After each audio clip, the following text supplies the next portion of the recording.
Hi everyone, welcome to money tips channel. तो आज मैं आपसे शेयर करने वाली हूँ कि मैं अपने घर का मंथली बजट कैसे प्लान करती हूँ। उससे पहले मैं आपसे एक इम्पॉर्टेंट बात करना चाहती हूँ कि हमें अपने घर का बजट क्यों बनाना चाहिए, इसे बनाना क्यों ज़रूरी है।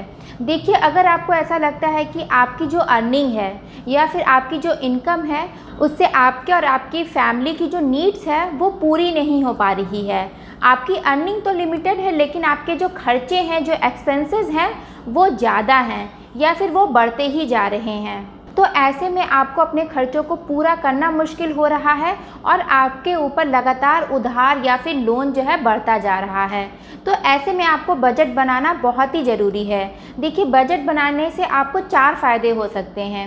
एक तो आप अपने खर्चों पर नज़र रख पाएंगे, आप अपने पैसों को कंट्रोल कर पाएंगे, जो भी कमाए गए पैसे हैं उसको कंट्रोल में रखेंगे और आपकी लाइफ का जो भी एम है, फॉर एग्जाम्पल अगर आप घर खरीदना चाहते हैं तो उसको भी अचीव करने में आपको हेल्प मिलेगी और आप अपने पैसे को सही यूज़ कर पाएंगे।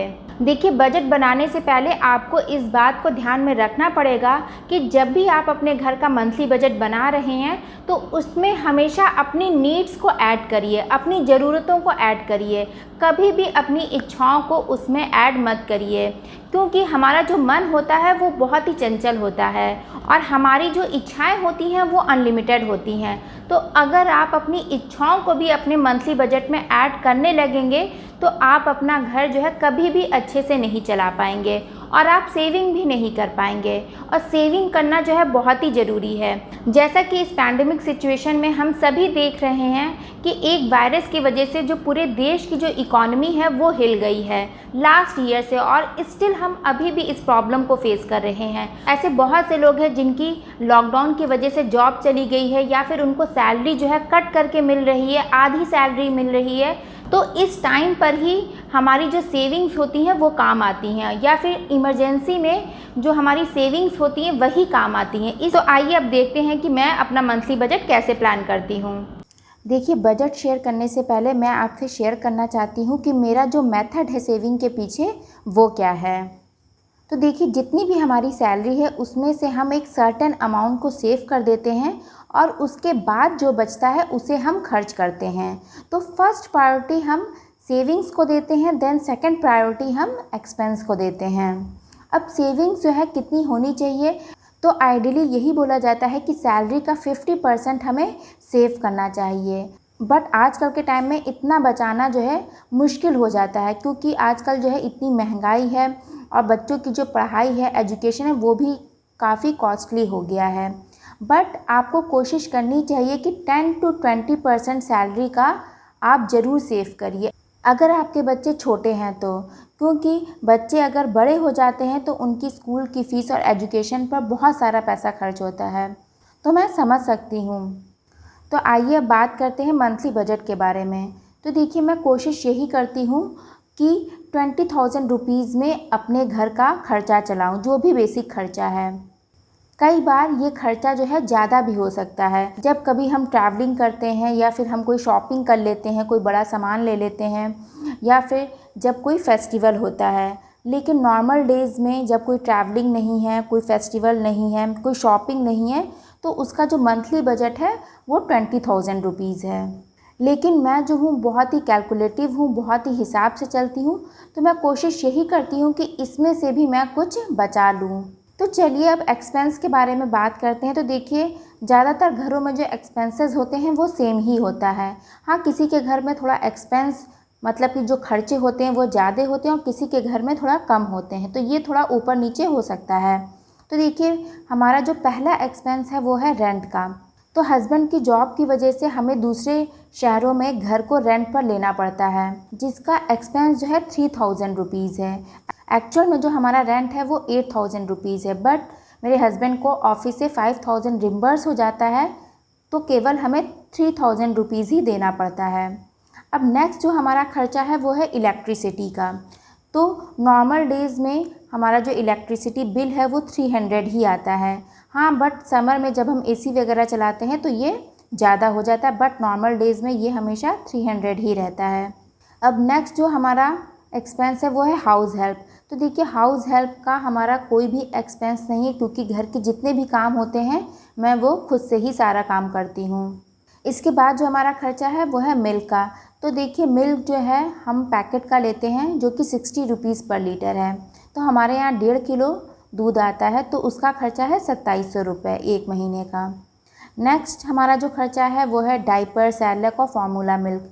तो मैं विहान को रात में डाइपर ज़रूर लगाती हूँ, एक टाइम सैरलैक भी देती हूँ और रात में एक बार फार्मूला मिल्क भी पिलाती हूँ। तो मोटा मोटा उसका 3000 रुपीज़ उस पर खर्च हो जाता है। तो मैं डाइपर जो है हमेशा बल्क में मंगाती हूँ। अगर आप ज़रूरत के टाइम पर मंगाएंगे तो आपका जो खर्चा है वो डबल हो जाएगा। तो ऑनलाइन जो है अक्सर सेल चलती रहती है, 30% ऑफ़ चलता है डाइपर पर, या कभी 40% ऑफ़ चलता है अमेजन जैसी साइट पर। तो मैं हमेशा उसी से मंगाती हूँ जब मुझे डिस्काउंट मिलता है, और मैंने कभी भी डाइपर को MRP पर नहीं लिया है। मैंने हमेशा 30% डिस्काउंट या 40% डिस्काउंट पर ही लिया है। देन नेक्स्ट जो एक्सपेंस है वो है गैस का। तो हमारे गैस का जो सिलेंडर है वो 1.5 महीना चल जाता है, जिसका एक्सपेंस आता है 900 रुपीज़। देन अगला जो हमारा खर्चा है वो है राशन का, जिसमें गेहूँ, चावल, दाल, सूजी, बेसन और एक मोटा अमाउंट है घी का, जो कि हमें विहान के लिए बाई करना पड़ता है। देखिए इस मिल्क से अच्छा घी नहीं निकल पाता है, इसलिए हम अलग से विहान के लिए घी को बाई करते हैं। तो इस पर जो हमारा एक्सपेंस आता है वो है 2100 रुपये, 2100 या कभी कभी 2000 या 2200 भी हो जाता है। देन अगला जो हमारा खर्चा है वो है वेजिटेबल एंड फ्रूट्स। तो फ्रूट जो है हम मेनली विहान के लिए ही लेते हैं, तो उसका जो टोटल अमाउंट है वेजिटेबल एंड फ्रूट्स का तो वो है 2000 रुपीज़। देन अगला जो हमारा खर्चा है वो है ट्रैवलिंग से रिलेटेड। तो पेट्रोल पर 1000 रुपीज़ जो है खर्च हो जाता है।